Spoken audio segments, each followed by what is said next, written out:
ఆదికాండము 12వ అధ్యాయము. ఆదికాండము 12వ అధ్యాయము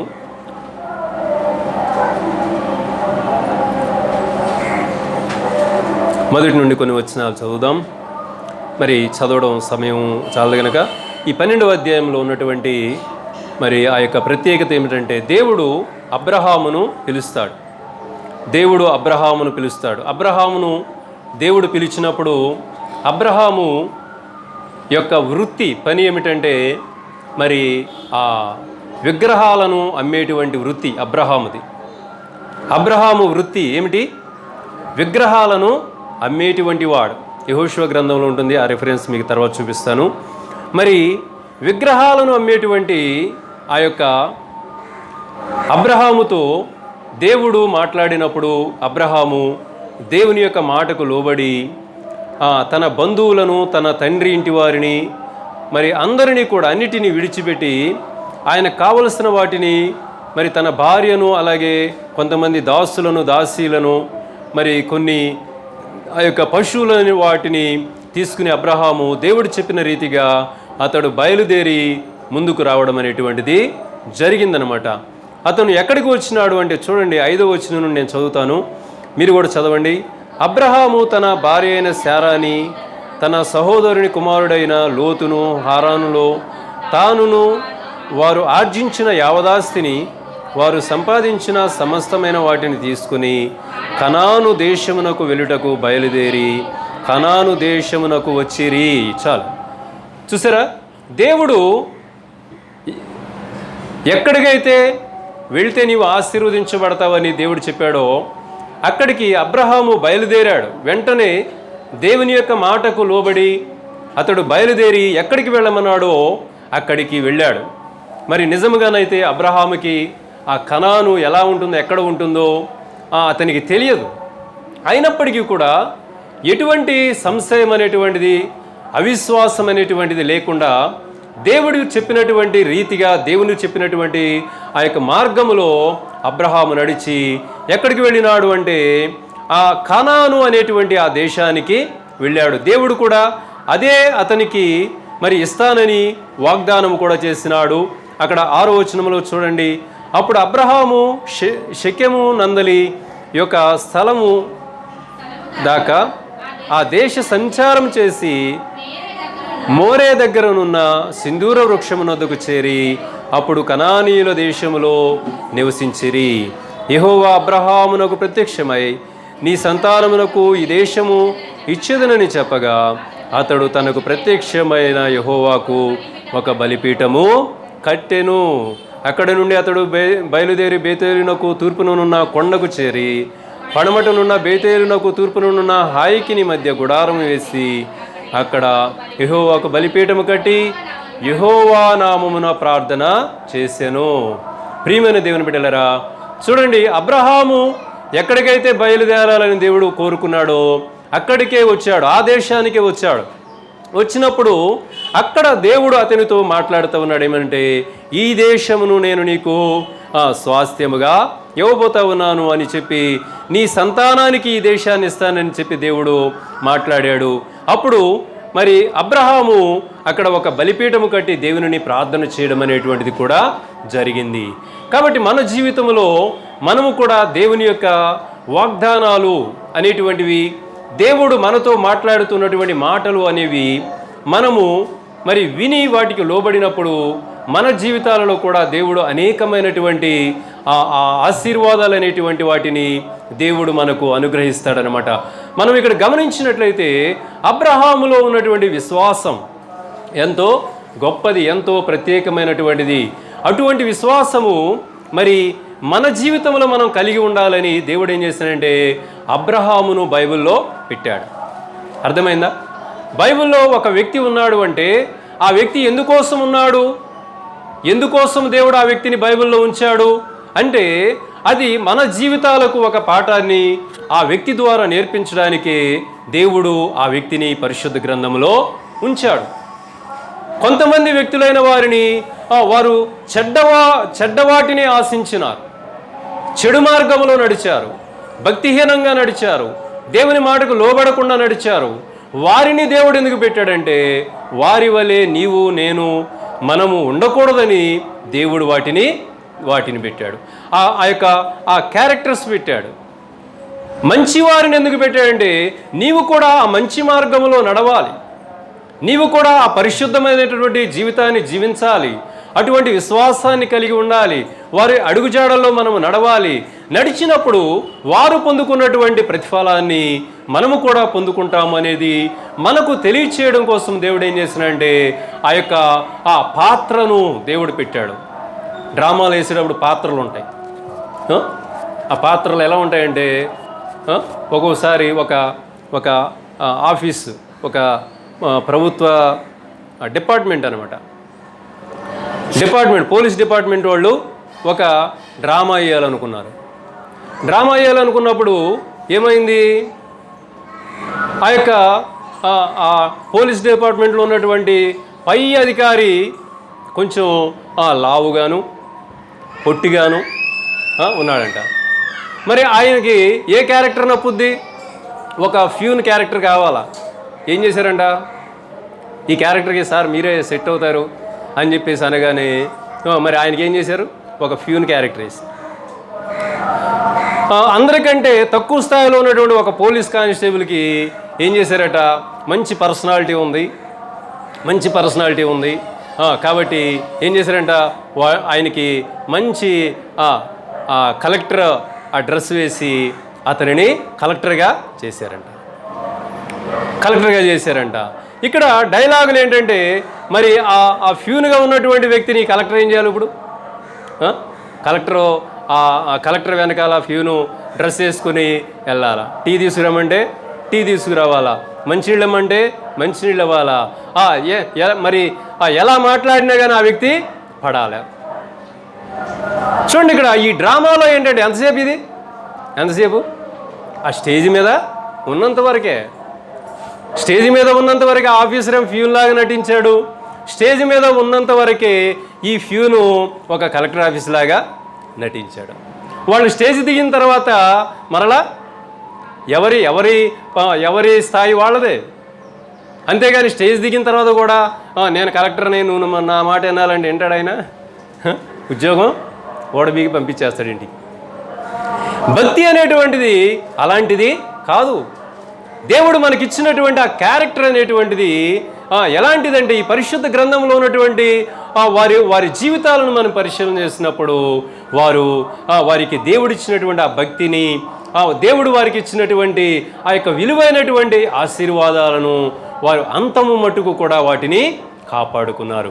అలాగే మన జీవితంలో కూడా మనము దేవుడు మనకు ఇస్తున్నటువంటి ప్రతి అవకాశాన్ని కూడా మనము పట్టుకుని దానిని అంతం వరకు దానిని కాపాడుకోవాలి. ప్రకటన గ్రంథంలో ఉంటుంది, అంతం వరకు ఎవరైతే నేను ఇచ్చిన దానిని మీరు గట్టిగా పట్టుకొనండి, దానిని అంతం వరకు ఎవరైతే కాపాడుకుంటారో వారికి నేను జీవవృక్ష ఫలాలను ఇస్తాను అని చెప్పి దేవుడు మాట్లాడుతోంది. అలాగే శోధన సహించువాడు ధన్యుడు అంటున్నాడు. అంతం వరకు ఎవరైతే శోధన సహించుకుంటారో వారు ధన్యులు, వారిని దేవుడు దీవిస్తాను. భక్తి జీవితంలో ఎలా ఉంటుందంటే, దేవుని యందు విశ్వాసం ఉంచిన తర్వాత మనము ప్రయాణిస్తున్నటువంటి విధానంలో అనేకమైన ఆటుపోట్లు అనేటువంటివి, ఒడిదుడుకులు అనేటువంటివి, కష్ట నష్టాలు అనేటువంటివి, సుఖ దుఃఖాలు అనేటువంటివి ఉంటూ ఉంటాయి. అయితే మన భక్తి ఎలా ఉండాలంటే, వాటికి మనము దేవుని యొక్క వాక్యానుసారమైనటువంటి ఆ యొక్క విధానాన్ని ఆపాదించి మనం ముందుకి కొనసాగాలి. అప్పుడు మన జీవితము మన యొక్క బాధ్యత అనేటువంటిది దేవుడు చూసుకుంటాడు. మనము దేవునికి అప్పగించుకున్నప్పుడు దేవుడు మనకు సహాయమును చేసేవాడిగా ఉంటాడు. చాలాసార్లు ఏం చేస్తామంటే, మన సొంత ఆలోచన, మన సొంత జ్ఞానాన్ని ఉపయోగించి మనం ఏం చేస్తాం, దేవుని మీద ఆధారపడడం అనేటువంటి దానిని విడిచిపెట్టేస్తాం. అప్పుడు మనం అనేకమైన శ్రమలు అనేటువంటివి, సమస్యలు అనేటువంటివి మన జీవితాలకి వస్తూ ఉంటాయి. అందుకని మనము ప్రతి విషయంలో కూడా దేవునిని మనం ఆధారం చేసుకున్నప్పుడు, దేవుని సన్నిధిలో మనము ప్రార్థిస్తున్నప్పుడు, దేవుని సన్నిధికి మనం సమీపముగా జీవిస్తున్నప్పుడు దేవుడు ఏం చేస్తాడంటే, మనల్ని ఒక మంచి మార్గంలో ఆయన మనల్ని నడిపిస్తాడన్న. మంచి మార్గంలో నడిపిస్తాడు. సమస్యలు లేనటువంటి మార్గములో మనల్ని నడిపిస్తాడు. చూడండి ప్రియమైన దేవుని బిడ్డలారా, ఇక్కడ అబ్రహాము కూడా దేవుడు చెప్పినప్పుడు, పిలిచినప్పుడు వచ్చాడు. దేవుడు వెళ్ళమన్న చోటకి వెళ్ళడానికి బయలుదేరాడు. ఆ ప్రాంతానికి వెళ్ళాడు. అక్కడ దేవుడు కూడా అతనితో మాట్లాడాడు. 7వ వచనములో, ఇదిగో నేను నీ సంతానములకు ఈ దేశం ఇచ్చేదనని వాగ్దానం చేశాడు. అబ్రహాము దేవుని సన్నిధిలో ప్రార్థన చేశాడు. అంత బాగానే ఉంది. అయితే 10వ వచనంలో మనం చూసినట్లయితే ఏం జరిగిందో చూడండి ఒకసారి. అప్పుడు ఆ దేశములో కరువు వచ్చెను. ఆ దేశములో కరువు భారముగా ఉన్నందున అబ్రహాము ఐగుప్తు దేశములో ప్రవేశించుటకు సమీపించినప్పుడు అప్పుడు దేశములు నివసించుటకు అక్కడికి వెళ్ళెను. చూసారా, ఇక్కడ అబ్రహాము యొక్క జీవితం కొంతకాలము బాగానే ఉన్నది. కానీ తరువాత 10వ వచనంలోనికి వచ్చేటప్పటికి ఎంత త్వరగా ఏం జరిగిందంటే తన జీవితంలో ప్రతికూలమైన పరిస్థితి చోటు చేసుకుంది. ప్రతికూలమైన పరిస్థితి చోటు చేసుకున్నప్పుడు అక్కడ ఏం జరిగింది? అక్కడ తీసుకున్న నిర్ణయము ఎలాంటిదిగా ఉన్నదంటే అది దేవుని యొక్క చిత్తానుసారమైనటువంటిదిగా లేదు. ఆ దేశంలో కరువు వచ్చెను. ఆ దేశంలో కరువు భారముగా ఉన్నందున అబ్రహాము ఐగుప్తు దేశములో నివసించుటకు అక్కడికి వెళ్ళెను. మరి అబ్రహాముకు ప్రతికూలమైనటువంటి పరిస్థితి వచ్చింది, కరువు వచ్చింది. కరువు వచ్చినప్పుడు ఏం చేయాలా? కరువు వచ్చినప్పుడు దేవుని సన్నిధిలో ప్రార్థన చేయాలా? ప్రతికూలమైన పరిస్థితి వచ్చినప్పుడు దేవుని సన్నిధిలో ప్రార్థన చేయాలా? నీకు శోధన వచ్చినప్పుడు దేవుని సన్నిధిలో ప్రార్థన చేయాలా? సమస్యలు వచ్చినప్పుడు దేవుని సన్నిధిలో ప్రార్థన చేయాలా? అప్పుడు దేవుడు ఆ యొక్క పరిస్థితిలో నుండి మనలను బయటికి తీసుకొస్తాడు. కానీ అబ్రహాము ప్రార్థన చేయాలా? దేవుని చిత్తం ఏమిటో అతడు తెలుసుకోకుండానే ఏం చేశాడంటే వెళ్ళకూడనటువంటి ఆ స్థలంలోనికి వెళ్ళాడు. ఐగుప్తు దేశంలో నివసించుటకు అక్కడికి వెళ్ళాను. ఐగుప్తు దేశానికి. ఐగుప్తు అనగా అది లోకమునకు, చీకటికి, పాపమునకు, భక్తిహీనతకు అది ఒక అర్థముగా ఉన్నది, సూచనగా ఉన్నది. ఐగుప్తు అనగా అది లోకముతో సమానం. పరిశుద్ధ గ్రంథంలో తిమోతి పత్రికలో ఉంటుంది ఏమంటే, లోకముతో స్నేహము దేవునితో వైరము అని ఉంటుంది. ఏంటండి?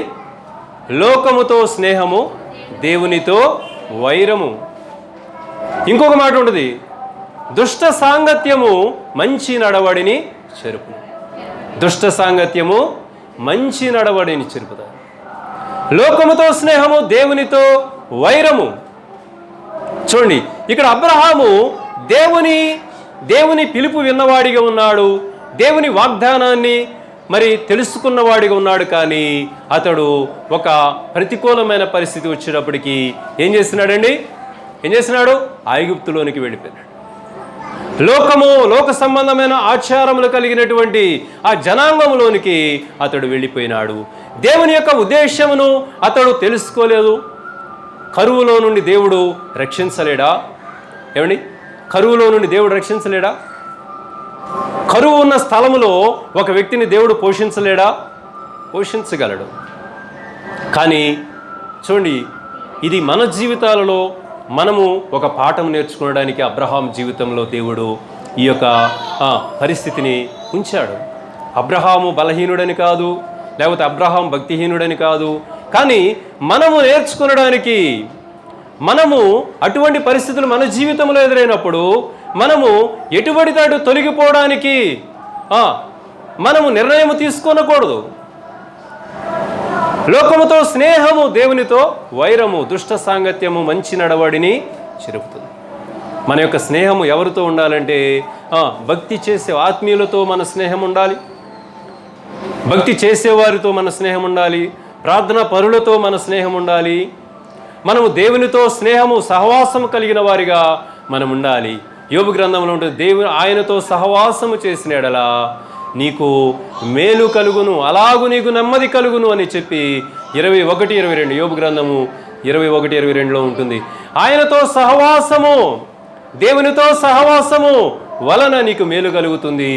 అలాగూ నీకు నెమ్మది కలుగుతుంది. నీ జీవితానికి నెమ్మది, నీ కుటుంబానికి నెమ్మది, నీ యొక్క పరిస్థితులన్నిటిలో కూడా సమాధానం అనేటువంటిది ఉంటుంది. ఎందుకని అంటే ఆయనతో సహవాసం చేసిన వారు దేవునికి ఇష్టులై ఉంటారు. దావీదు నా ఇష్టానుసారుడైన మనుష్యుడు, ఎందుకని అంటే నా ఉద్దేశములను నెరవేర్చినవాడు అని చెప్పి దేవుడు చెప్తూ ఉన్నాడు. దావీదు నా ఇష్టానుసారుడైన మనుషుడు. దేవునికి ఎవరు ఇష్టలుగా ఉంటారు అంటే దేవుని ఉద్దేశాలను ఎవరైతే నెరవేరుస్తారో వారు దేవునికి ఇష్టలుగా ఉంటారు.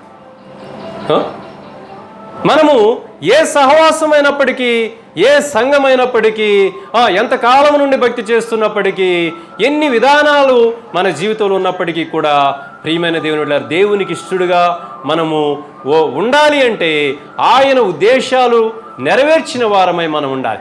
ఆయన ఉద్దేశాలు నెరవేర్చిన వారమై ఉంటేనే మనము దేవునికి ఇష్టలుగా ఉండడానికి అవకాశం అనేటువంటిది ఉంటుందన్నమాట. దేవదూత చెప్తాడు కదా, గొల్లలతో ఏం చెప్తా ఉన్నాడు? మహోన్నతమైన స్థలములలో దేవునికి మహిమయు, సర్వోన్నతమైన స్థలములో దేవునికి మహిమయు, ఆయనకి ఇష్టులైన మనుషులకు భూమి మీద సమాధానం. ఎవరికి సమాధానం అంటే దేవునికి ఇష్టులైనటువంటి వారు. ఎవరు దేవునికి ఇష్టలు? ఎవరు దేవునికి ఇష్టలు అంటే మనం గమనించుకోవాల్సిన విషయం ఏంటంటే, మనం భౌతికముగా దేవునికి ఏది చేసినా మనము దేవునికి ఇష్టలము కాలేము. కానీ దేవుని చిత్తమును నెరవేర్చేటువంటి వారు, ప్రభువా ప్రభు అని పిలుచు ప్రతివాడు పరలోకంలో ప్రవేశింపడు, కానీ నా తండ్రి చిత్తము చేవాడే పరలోకంలో ప్రవేశిస్తాడు అని చెప్పి యేసు ప్రభు సెలవిస్తున్నాడు. ఏమిటి దేవుని చిత్తం? ఏమిటి అంటే మనము పరిశుద్ధముగా జీవించడమే దేవుని యొక్క చిత్తము. 1 తెస్సలోనికీ 4వ అధ్యాయంలో ఉంటుంది. మనము దేవునికి ఇష్టముగా బ్రతకడం, పరిశుద్ధముగా మన యొక్క జీవితాన్ని గడపడమే మన శరీరాన్ని, మన హృదయాన్ని, మన ఆలోచనలను, మన క్రియలను, మన తలంపులను అన్నిటిలో కూడా పరిశుద్ధతను కలిగి మనము ప్రవర్తించడమే దేవుని చిత్తము. దేవుని చిత్తము, దేవుని చిత్తం అనే దానికి వేరే మీనింగ్ అనేటువంటిది ఇంకొకటి లేదు. ఉన్నప్పటికీ కూడా అది కూడా ఇలాంటి భావాన్నే మనకి ఇస్తుంది, కానీ వేరే భావాన్ని ఇవ్వదు. అన్ని వేళలా దేవునిని స్తుతించడం, కృతజ్ఞతాస్తుతులు చెల్లించడం అది దేవుని చిత్తమని మరొక చోట ఉంటుంది, పేతురు పత్రికలో అనుకుంటా. అయితే కృతజ్ఞత అనేటువంటిది ఏమిటి అంటే దేవుని యొక్క వాక్యానికి మనము లోబడి జీవించడమే అది కృతజ్ఞత. కాబట్టి ప్రియమైన దేవుని బిడ్డలారా, దేవుని చిత్తమును మనం నెరవేర్చినప్పుడు దేవునికి ఇష్టలుగా ఉంటాం. కాబట్టి పరిశుద్ధత అనేది ఎక్కడి నుండి వస్తుందంటే మనము మన పాపములను ఒప్పుకుని మారు మనసు పొందుట ద్వారా పరిశుద్ధత వస్తుంది. పరిశుద్ధత వచ్చినప్పుడు దేవునికి ఇష్టలుగా ఉంటాం. దేవునికి ఇష్టలుగా ఉన్నప్పుడు ఏం జరుగుతుందంటే మనము మేలును పొందుతాం, సమాధానం పొందుతాం, నెమ్మదిని పొందుతాం. కాబట్టి ప్రియమైన దేవుని బిడ్డలారా, ఈ లింక్ అనేటువంటిది మనం సైకిల్ తొక్కుతూ ఉంటే సైకిల్కి ఒకటి ఉంటుంది, ఏంటి? చైన్ ఉంటుంది. చైన్కి ఎన్ని లింకులు ఉంటాయి? చాలా లింకులు ఉంటాయి. ఆ లింకులన్నీ కూడా యాడ్ అయి ఉంటేనే, ఒకదానికోటి లింకప్ అయి ఉంటేనే ఏమవుతుందంటే ఆ సైకిల్ ముందుకెళ్ళడానికి. అంతేకాని ఒక్క లింక్ మధ్యలో విడిపోయినప్పటికీ కూడా ఆ సైకిల్ ముందుకి వెళ్ళదు. అలాగే మన భక్తి జీవితంలో మనము చేసే ప్రతి పనికి కూడా, మనం చేసే ప్రార్థనకు, మనం పాడే పాటలకు, మనం చేసే బోధలకు, మనం చేసే పరిచర్యకు, మనం మాట్లాడే మాటలకు అన్నిటికీ కూడా వాక్యానుసారమైనటువంటి ఆ లింక్ అనేటువంటిది లేకపోతే ప్రియమైన దేవుని బిడ్డలారా ఆ భక్తి ముందుకి కొనసాగదు. అదేనమాట, ఆ లింక్ ఉండాలి. అందుకే అంటాడు 1 యోహాను పత్రికలో ఏమంటాడంటే, ఆజ్ఞలన్నిటినీ నెరవేర్చి నీవు ఒక ఆజ్ఞలో తప్పిపోయినట్లయితే మిగిలిన ఆజ్ఞలన్నిటిలో కూడా నీవు తప్పిపోయినట్లే. చూసారా ఎంత కఠినంగా ఉంది ఈ మాట. 10 ఆజ్ఞలన్నీ కూడా నీవు అనుసరిస్తున్నావు, కానీ ఒక ఆజ్ఞ విషయంలో తప్పిపోతే ఏమవుతుందంట? ఆజ్ఞలన్నిటిలో నీవు తప్పిపోయినట్లే. కాబట్టి మనము కొన్ని విషయాలలో కరెక్ట్గా ఉండి, కొన్ని విషయాలలో జాగ్రత్తగా ఉండి, కొన్ని విషయాల్లో ఆసక్తిగా ఉండి, కొన్ని విషయాల్లో పట్టుదలగా ఉండి, కొన్ని విషయాల్లో నిష్ఠగా ఉండి, మనము మిగిలిన విషయాలను పట్టించుకోనకపోతే ప్రియమైన దేవుని బిడ్డలారా, అక్రమము చేయవారులారా నా యొద్ద నుండి తొలగిపోండి. మీరెవరో నాకు తెలీదు అంటాడు దేవుడు. ఆ ప్రవక్తలు, ఆ బోధకులు, ఆ యొక్క సేవకులు అందరూ కూడా బోధలు బాగా చేశారు, అద్భుతాలు చేశారు, ఆశ్చర్యకార్యాలు చేశారు, అనేక మందిని దీవించారు, అనేక మందిని స్వస్థపరిచారు, చనిపోయిన వారిని కూడా లేపారు, అనేకమైన ప్రవచనాలు చెప్పారు. కానీ మారు మనసు పొందలా, వారి పాపాలను ఒప్పుకోలేదు, మారు మనస్సు పొందలేదు, దేవునికి ఇష్టముగా బ్రతకలేదు.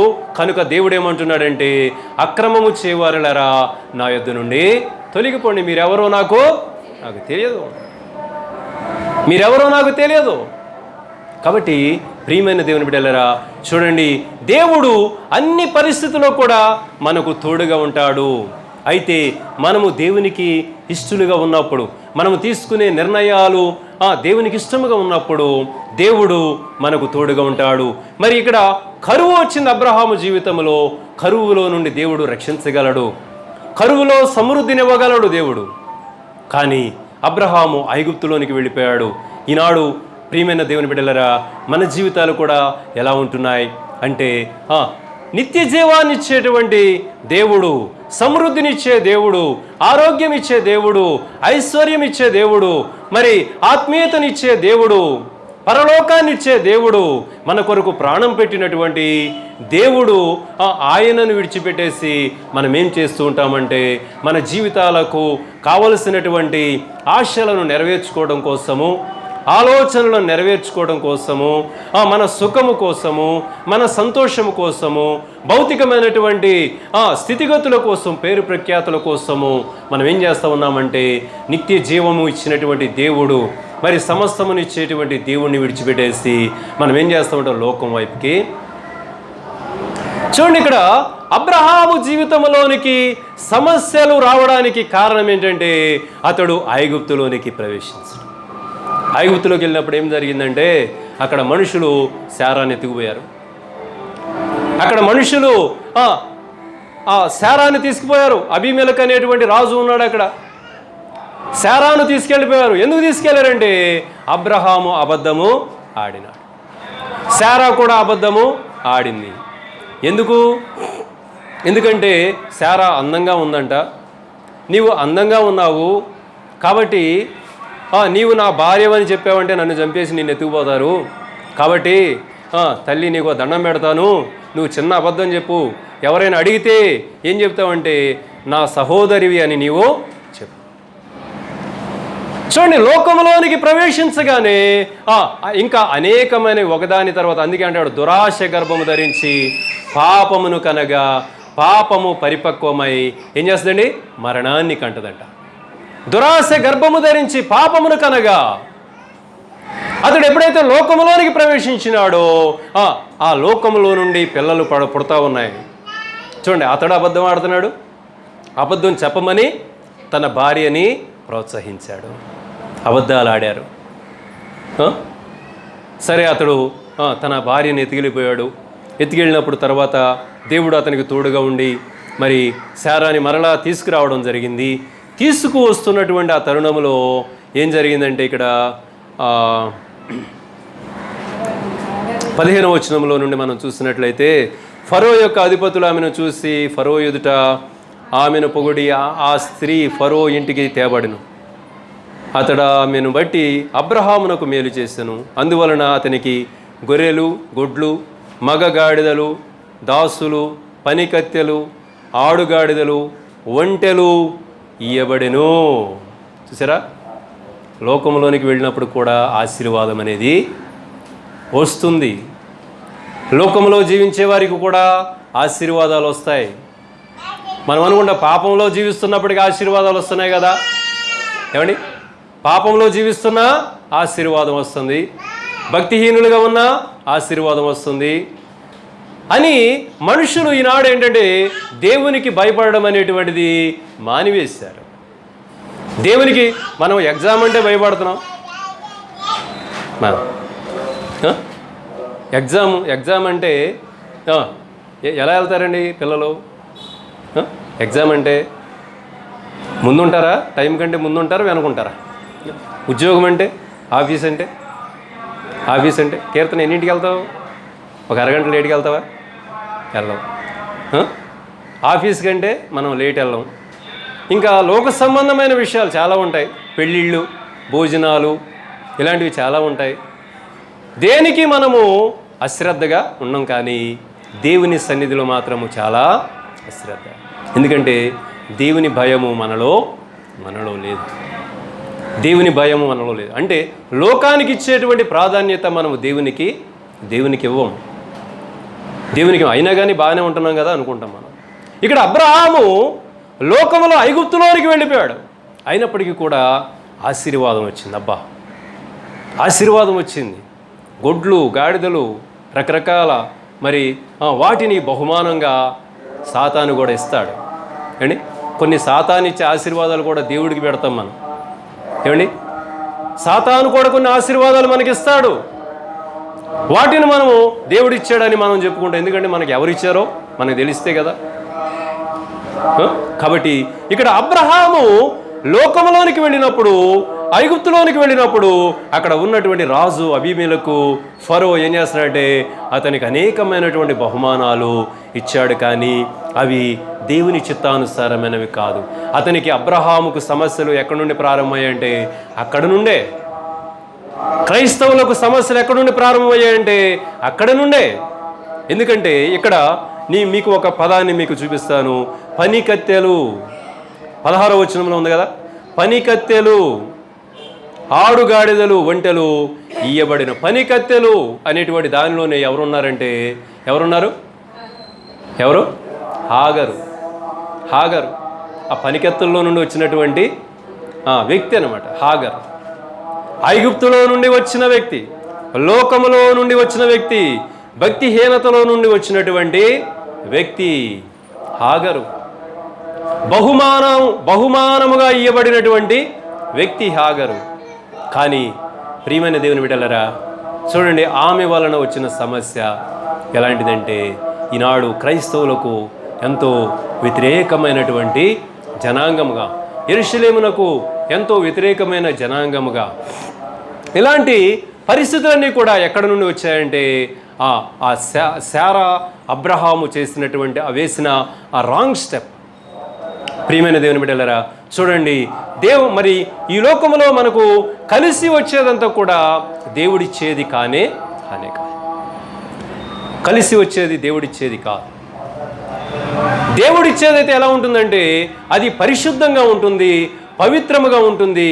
దేవుని చిత్తములో నుండి మనము తొలగిపోకుండా దేవుని చిత్తములో నడవడానికి అది అనుకూలముగా ఉంటుంది. అది మన భక్తి జీవితానికి ఆటంకముగా ఉండదు, మన యొక్క భక్తి ప్రవర్తనకు ఆటంకంగా ఉండదు, మనము నిత్య జీవం చేరడానికి ఏమాత్రము కూడా అది ఆటంకకరముగా ఉండదు.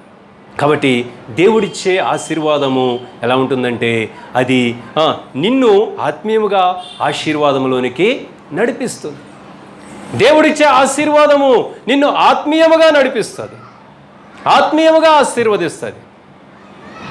కాబట్టి చూడండి, బిలాం అనేటువంటి వ్యక్తి ప్రవక్త, అతడు దేవుని ప్రవక్త, కానీ అతడు భౌతికమైన ధనం కోసము ఏం చేస్తున్నాడంటే అన్యులైనటువంటి ప్రజలు వారు ఇశ్రాయేలు ప్రజలను శపించమని బ్రతిమలాడుతుంటే వారి వెంట వెళ్ళడానికి అతడు ఇష్టపడిన వాడు. వారి వెంట వెళ్ళడానికి ఇష్టపడ్డాడు. అది దేవుని చిత్తమా? కాదు. ఆ ధనము సంపాదించుకోవడం దేవుని చిత్తమా? కాదు. చూడండి ప్రియమైన దేవుని బిడ్డలారా, మనము దేవుని పక్షమైన వారిగా ఉండాలి, పరిశుద్ధుల పక్షముగా మనం ఉండాలి, నిజమైన విశ్వాసుల పక్షముగా మనం ఉండాలి, పరలోక సంబంధమైనటువంటి వ్యక్తులుగా మనం ఉండాలి. కానీ లోక సంబంధమైనటువంటి ఆ యొక్క విధానాలు మన జీవితంలోనికి రానివ్వకూడదు. కాబట్టి ఇక్కడ చూడండి, అబ్రహాము చేసిన పనిని బట్టి ఏం జరిగింది అంటే ఎన్నో నష్టాలు, ఎన్నో పరిస్థితులు తన జీవితంలో వచ్చాయి. అయితే ప్రియమైన దేవుని బిడ్డలారా, అబ్రహాము అనేకమైన ఒడిదుడుకులలో కూడా ఏం చేస్తాడంటే భక్తిని నేర్చుకున్నాడు. కొంతమంది ఎన్ని ఎదురు దెబ్బలు తగిలినా కానీ వారు భక్తిని నేర్చుకోరు. కొంతమంది ఉంటారు ఆ ఎదురు దెబ్బలలో నుండే ఏం చేస్తూ ఉంటారంటే వారు భక్తిని నేర్చుకుంటారు. ఏమండి, ఎదురు దెబ్బలలో నుండే భక్తిని నేర్చుకుంటారు. లోకంలో కొన్ని సామెతలు ఉంటాయి. రాళ్ళు విసిరితే నేను గోడ కట్టుకుంటాను అన్నాడండి. నీవు ఎన్ని రాళ్ళు విసిరితే ఆ రాళ్లతో నేను గోడ కట్టుకుంటాను అన్నాడండి. చూడండి, అంటే అతనికి ఎదురవుతున్నటువంటి ప్రతికూలమైన పరిస్థితుల ద్వారా ఇతను ఏం చేస్తున్నాడు, ఒక గోడని తన ఇంటికి ఇటుకు రాళ్ళు విసురుతున్నాడు, వేరే రాళ్ళు విసురుతున్నాడు, తీసుకొచ్చి ఒక్కో రాయిని పేర్చుకుంటా సిమెంట్ వేసి గోడ కట్టుకున్నాడు. ఎదురు దెబ్బలు మనం ఇది కూడా వింటాం కదా, ఒక శిల మట్టి ఆ యొక్క రాయికి ఉలి దెబ్బ తగిలితేనంట అది ఏమవుతుంది, ఒక అందమైన రూపాన్ని సంతరించుకుంటుంది. ఒక అందమైన రూపాన్ని సంతరించుకుంటుంది. ఉలి దెబ్బలు లేకుండా ఒక శిల ఒక అందమైనటువంటి ప్రతిమగా అది మారలేదు. కాబట్టి అలాగే మన జీవితంలో కూడా అనేకమైన పరిస్థితులు ఎదురైనప్పుడు మనం ఏం చేయాలా, భక్తిలో నిలబడి, వాక్యములో నిలబడి, దేవుని సన్నిధిలో నిలబడి, ప్రార్థనాత్మతో మనము నింపబడి, మనము దేవుని యొక్క సహాయము కొరకు ఎదురు చూస్తున్నప్పుడు ప్రియమైన దేవుని బిడ్డలారా, ఆ యొక్క ప్రతికూలమైన స్థలములోనే, ప్రతికూలమైన పరిస్థితిలోనే, ఆ యొక్క కష్టములోనే, ఆ దుఃఖ పరిస్థితుల్లోనే దేవుడు ఏం చేస్తాడంటే మనకు సహాయం చేస్తాడు. మరి తరువాత అబ్రహాము మెల్లగా నేర్చుకున్నాడు. దేవుడు నేర్పిస్తూ ఉన్నాడు, అబ్రహాము నేర్చుకుంటూ ఉన్నాడు. దేవుడు నేర్పిస్తూ ఉన్నాడు, అబ్రహాము నేర్చుకుంటూ ఉన్నాడు. భక్తి అనగా ఏంటంటే ఇదే, దేవుడు మనకు నేర్పిస్తున్న దానిని మనము నేర్చుకోవడమే భక్తి. అంతేకాని దేవుడు చెప్తున్న దానికి ఇలా కాదు ప్రభువా, అలా కాదు ప్రభువా, ఇదైతే బాగుండదు ప్రభువా, అదైతే బాగుండదు ప్రభువా, ఇలాగైతే బాగుండదు ప్రభువా అని మనము అలా చెప్పేటువంటి వారిగా ఉంటే మనము భక్తిని నేర్చుకోలేము. లోతు ఏమంటున్నా అంటే అలా కాదు ప్రభువా, అలా కాదు, ఇక్కడ కాదు, అక్కడ కాదు. దేవుడేమో చెప్తున్నాడు, నువ్వు ఆ దూర ప్రాంతాన్ని, ఆ పర్వతానికి వెళ్తే నీకు క్షేమం అంటే ఇదిగో ఇక్కడ దగ్గరగా ఉంది, ఇక్కడికి వెళ్తానని. ప్రియమైన దేవుని బిడ్డలారా, దేవునికి చోటు ఉన్నదా, దేవుని చిత్తానికి చోటు ఉన్నదా, దేవుని ఆలోచనకు చోటు ఉన్నదా అంటే లోతు జీవితంలో అది లేదు కనుకనే ఏమైపోయారు, లోతు మరి దేవుడు రక్షించాలనుకున్నా కానీ తన కుటుంబము రక్షించబడలేకపోయింది. ఎవరు మిగలలేదు, నలుగురు బయటకు వచ్చారు, కానీ ఎవరు మిగిలారు, మిగిలిన వారు కూడా భక్తిహీనులైపోయారు.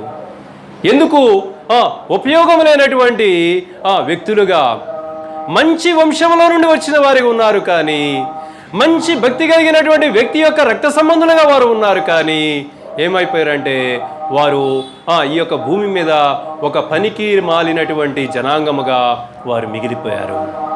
కారణము దేవుని చిత్తానికి లోబడి నేర్చుకొనకపోవడం. దేవుడు నేర్పిస్తున్నప్పుడు మనము నేర్చుకొనకపోతే ప్రియమైన దేవుని బిడ్డలారా, మనము ఈ యొక్క వ్యర్థమైనటువంటి వారిగా, వ్యర్థులుగా మారిపోతాం. కాబట్టి ప్రియమైన దేవుని బిడ్డలారా, సమయం లేదు. తరువాత దినాల్లో అబ్రహాము నేర్చుకున్నటువంటిది ఏంటో మనము చూద్దాం. హెబ్రీయులకు రాసిన పత్రికలో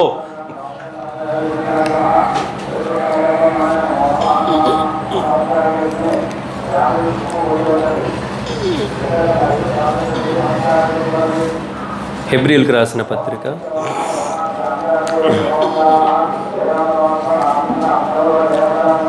11వ అధ్యాయం 10వ వచనంలో, దేవుడు దేనికి శిల్పియు నిర్మాణకుడై ఉన్నాడో పునాదులు గల ఆ పట్టణము కొరకు అబ్రహాము నిరీక్షించెను. పునాదులు కలిగిన ఆ పట్టణము కొరకు అబ్రహాము నిరీక్షించెను. దేవుడు దేనికి శిల్పియు నిర్మాణకుడై ఉన్నాడో ఆ యొక్క పునాదులు కలిగిన పట్టణం కొరకు అబ్రహాము చివరికి అతడు నేర్చుకున్నది ఏంటంటే ప్రియమైన దేవుని బిడ్డలారా, దేవుని యొక్క రాజ్యము కొరకు అతడు నిలబడిన వాడిగా ఉన్నాడు. ఇంకా అనేకమైన సాక్ష్యాలు అబ్రహాము జీవితాల్లో మనం చూడగలుగుతాం. అలాగే మోషే కూడా అదే అధ్యాయంలో, హెబ్రీయులకు రాసిన పత్రిక 11వ అధ్యాయంలోనే మరి మోషే కూడా ఒక చక్కని సాక్ష్యాన్ని, మొదట ఐగుప్తులో పుట్టినవాడిగా, ఐగుప్తులో పెరిగినవాడిగా మోషే ఉన్నాడు. ఇందాక అబ్రహాము వెళ్ళినటువంటి ఆ దేశంలోనే మోషే పుట్టాడు. అయితే మోషే జీవితంలో మనం చూసినట్లయితే అక్కడ పుట్టి పెరిగి అక్కడ రాజుగా అయ్యేటువంటి అవకాశము అతనికి వచ్చినప్పటికీ కూడా అబ్రహాము ఏం చేసినాడంటే, ఇదే హెబ్రీయులకు రాసిన పత్రిక 17వ అధ్యాయంలో 23వ వచనం నుండి మనం గమనించినట్లయితే, మోషే పుట్టినప్పుడు అతని తల్లిదండ్రులు ఆ శిశువు సుందరుడై ఉండట చూసి విశ్వాసమును బట్టి రాజాజ్ఞకు భయపడక 3 మాసములు అతనిని దాచిపెట్టింది. మోషే పెద్దవాడైనప్పుడు విశ్వాసమును బట్టి ఐగుప్తు ధనము కంటే క్రీస్తు విషయమైన నింద గొప్ప భాగ్యమని ఎంచుకొని అల్పకాలపు పాపభోగములు అనుభవించుట కంటే దేవుని ప్రజలతో శ్రమ అనుభవించుట మేలని యోచించి ఫరో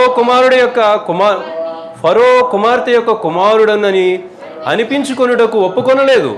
ఎలయనగా అతడు ప్రతిఫలముగా కలుగబో బహుమానమునందు దృష్టి ఉంచెను. విశ్వాసమును బట్టి అతడు అదృశ్యుడైన వానిని చూచుచున్నట్టు స్థిర బుద్ధి గలవాడై రాజాగ్రహమునకు భయపడక ఐగుప్తును విడిచిపోయాను. అబ్రహాము ఐగుప్తులో ప్రవేశిస్తే అక్కడే పుట్టి పెరిగి అక్కడ రాజు అవ్వవలసినటువంటి మోషే ఏం చేశాడండి? ఐగుప్తును విడిచిపోయాను. చూసారా, మనకు తెలియనంత కాలం ఎలా ఉంటుందంటే అక్కడే మనం ఉంటాం. తెలియనంత కాలము, గ్రహింపు రానంత కాలము, దేవుని యొక్క ఆత్మ నడిపింపు లేనంత కాలము మనం ఎక్కడ ఉంటాము? ఎక్కడ ఉండకూడదో అక్కడ ఉంటాం. మనకి ఎప్పుడైతే గ్రహింపు అవుతుందో అప్పుడు దేవుడు ఏం చేస్తాడంటే మనల్ని అక్కడ ఆ అపవిత్రమైన చోట, అది దేవుని చిత్తము కాని చోట, దేవుని యొక్క ఆత్మానుసారమైనటువంటి కాని దానిని మన దగ్గర నుండి ఆయన దూరం చేస్తాడు. కాబట్టి చూడండి, అబ్రహాము ఎక్కడికి వెళ్తే మనం బ్రతుకుతామని అనుకున్నాడో మోషే అక్కడి నుండి ఏం చేస్తున్నాడు? బయటకు వచ్చేసాడు. ప్రియమైన దేవుని బిడ్డలారా, మనం గ్రహించవలసింది ఏంటంటే మనము ఈ లోకం కొరకు మనం బ్రతికితే పరలోకమును మనము పొందుకోలేము. ఇక్కడ భక్తి అనే సిలువను మనం మోస్తే అక్కడ పరలోకములో జీవ కిరీటాన్ని దేవుడు మన తల మీద పెడతాడు. మనము భుజం మీద భక్తిని చేసినట్లయితే తల మీద జీవ కిరీటాన్ని మనం పొందుకుంటాము. కాబట్టి ప్రియమైన దేవుని బిడ్డలారా, ఇక్కడ మనము భక్తి చేస్తే అక్కడ పరలోకములో నెమ్మదిని మనం పొందుకుంటాము.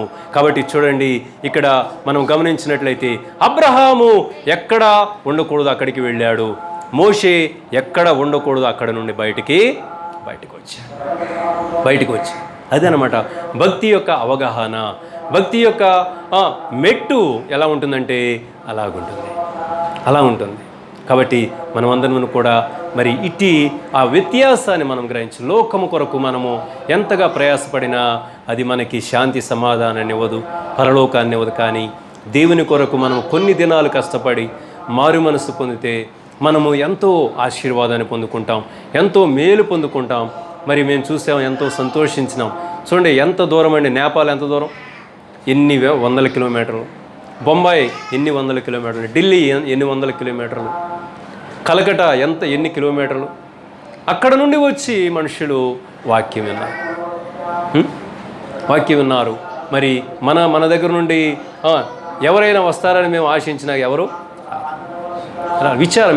మేము బాధపడేది ఏంటంటే ఈ ఒక్క విషయంలోనే, మీరు మాకు ఏదైనా ఇవ్వాలనో ఇవ్వలేదనో మేము బాధపడం. కానీ ప్రియమైన దేవుని బిడ్డలారా, మనము దేవుడు నేర్పిస్తున్న విషయాన్ని మనం నేర్చుకోనకపోతే అది మాకు కాదు, మొదట దేవునికే మనము బాధను కలిగిస్తున్నాం. ఇశ్రాయేలు ప్రజలు కోరుకున్నారంట, ఏమని? మాకు ఒక రాజు కావాలి, లోక మర్యాద చొప్పున మాకు ఒక రాజు కావాలి అని కోరుకున్నారంట. సమూయేలు దేవుడి దగ్గరికి వెళ్ళి, ప్రభువా మరి వాళ్ళు నా మాట వినడం లేదు, వాళ్ళకి ఒక రాజు కావాలంట అని చెప్పి అంటే, వారు నీ మాట వినడం కాదయ్యా, వాళ్ళు నీ మాట వినడం లేదంటే వారు నా మాటే వినడంలా. ఏమండి, నా మాట మీరు వినడం లేదంటే దాని అర్థం ఏంటంటే దేవుని మాటే మీరు వినడంలా. కాబట్టి ఇక్కడ సమూయేలు చెప్తున్నప్పుడు దేవుడు నీ మాట వినడం ఏంటయ్యా, నీ మాట వినడం కాదు, వాళ్ళు నా మాటే. నీ మాట అంటే ఎక్కడిది? నేను చెప్పమన్న మాట వెళ్ళి నీవు వాళ్ళకి చెప్పావు, వాళ్ళు నీ మాట వినలేదంటే దాని అర్థం ఏంటంటే నా మాట వాళ్ళు. కాబట్టి వాళ్ళు ఏం చేశారు, వాళ్ళు కోరుకున్నట్టుగా మొదట సౌలును రాజుగా చేశాడు. దేవుడు వాళ్ళని ఐగుప్తులో నుండి విడిపించాడు. అబ్రహాము ఎక్కడికి వెళ్ళాడు, మరి అక్కడికే వాళ్ళు తర్వాత యాకోబు కాలంలో వాళ్ళు కరువు వస్తుంది, కానాన్లో మరలా కరువు వచ్చినప్పుడు వాళ్ళు ఐగుప్తుకి వెళ్ళిపోతారు. ఐగుప్తులు అలవాటు పడిపోతారు, అక్కడే తింటారు, అక్కడే బాగుందని ఉంటారు, కానీ బానిసలుగా మరి మారిపోతారు, అక్కడ ఇబ్బందులు పడతారు. దేవుడు మరలా మోషే ద్వారా బయటికి తీసుకొస్తాడు. మోషే ద్వారా బయటికి తీసుకొచ్చి వారికి అనేకమైన అద్భుతాలు వారి మధ్య చేసినప్పటికీ కూడా మరి రాజులకు రాజు ప్రభు అయిన ప్రభు దేవుడు మాకు రాజుగా ఉంటే బాగుండు అని వాళ్ళు అనుకోవాలి. ఏం కావాలంటే లోకంలో రాజు కావాలంట, లోక మర్యాద చొప్పున మాకు ఒక రాజు కావాలి అన్నారు. కానీ దేవా నీకంటే రాజులు ఎవరున్నారయ్యా, నీవే మమ్మలను పరిపాలించయ్యా అని చెప్పి వాళ్ళు అనుకోలేదు. తరువాత వారికి ఏమైందంటే కాలపరుదులలో వారు మరలా బబులోనుకు వారు బానిసలుగా వెళ్ళిపోవాల్సి వచ్చింది. చూడండి, మనుషులను నమ్ముకుంటే మనకి కష్టాలే, కానీ దేవుని నమ్ముకుంటే కష్టాలలో నుండి, శ్రమల్లో నుండి, ఇరుకుల్లో, ఇబ్బందుల్లో నుండి, భక్తిహీనతలో నుండి, పాప బంధకాలలో నుండి, అన్నిటి నుండి కూడా విడుదల కలిగించేవాడు దేవుడు. కాబట్టి మనమందరం కూడా సత్యాన్ని గ్రహించి ప్రియమైన దేవుని బిడ్డలారా, మరి దేవుడిచ్చే సమయాన్ని మనం సద్వినియోగం, రేపు అనేది మనది కాదు, మనం చాలా టైం ఉందనుకుంటాం. దేవుడిచ్చిన అవకాశాలను సద్వినియోగం చేసుకోకపోతే అలా అలా అలా డిలే అయిపోతూ ఉంటాయి. ఏశావు గురించి దేవుడు అదే చెప్తున్నాడు. ఏమనంటే, నేను చెప్పాను కదా, ప్రతి క్యారెక్టర్ కూడా మన గురించే. ఏశావు తరువాత మారు మనసు పొందాలనుకున్నాడంట. ఎప్పుడు వచ్చింది గ్రహం? అన్నీ పోయిన తర్వాత అప్పుడు వచ్చిందంట గ్రహం. కానీ అతనికి మారు మనసు దొరకల. చాలామంది దినాల్లో నేను కొంతమందికి అనారోగ్యంగా ఉన్నప్పుడు ప్రార్థన చేయడానికి వెళ్ళినప్పుడు వాళ్ళకి చెప్తాను, ప్రభువా నేను నీ కోసం బ్రతుకుతాను, మారు మనసు పొందుతానని దేవునితో చెప్పుకోవయ్యా, దేవునితో చెప్పుకో అమ్మా, దేవుడు నిన్ను బ్రతికిస్తాడు, దేవుడు నిన్ను స్వస్థపరుస్తాడు, రక్షిస్తాడు అని చెప్తే వాళ్ళు అలాగే ప్రార్థన చేసుకునేవాడు. కొంతమంది దేవుడు స్వస్థపరిచాడు, కానీ మారు మనసు లేదు, ఏమి లేదు. ఆ పాడు మనసులోనే, ఆ లోకంలోనే వాళ్ళు జీవిస్తారు. దేవుడు మనల్ని స్వస్థపరిచేది, ఆరోగ్యం ఇచ్చేది, ధనం ఇచ్చేది, సుఖం ఇచ్చేది ఎందుకోసమంటే ఆయన కోసం మనం బ్రతకాలి, ఆయన కోసం మనం జీవించాలి. కాబట్టి మనమందరం కూడా మరి అబ్రహాము పునాదులు కలిగిన పట్టణం పరలోకం కోసం తను నిరీక్షించాడు. పరలోకము చేరుకున్నాడు కూడా అబ్రహాము. లాజరు చనిపోయినప్పుడు లాజరు ఎవరి దగ్గర ఉన్నాడు? అబ్రహాము రొమ్మున ఆనుకునేను. అబ్రహాం పరలోకంలో ఉన్నాడు. మనము కూడా మరి అబ్రహాము వంటి విశ్వాసాన్ని కాపాడుకొని పరలోకాన్ని మనందరం కూడా నిత్య జీవాన్ని పొందుకున్నట్లుగా దేవుడు మనందరికీ తన కృప అనుగ్రహించునుగాక. ఆమేన్. ప్రార్థన చేసుకుందాం.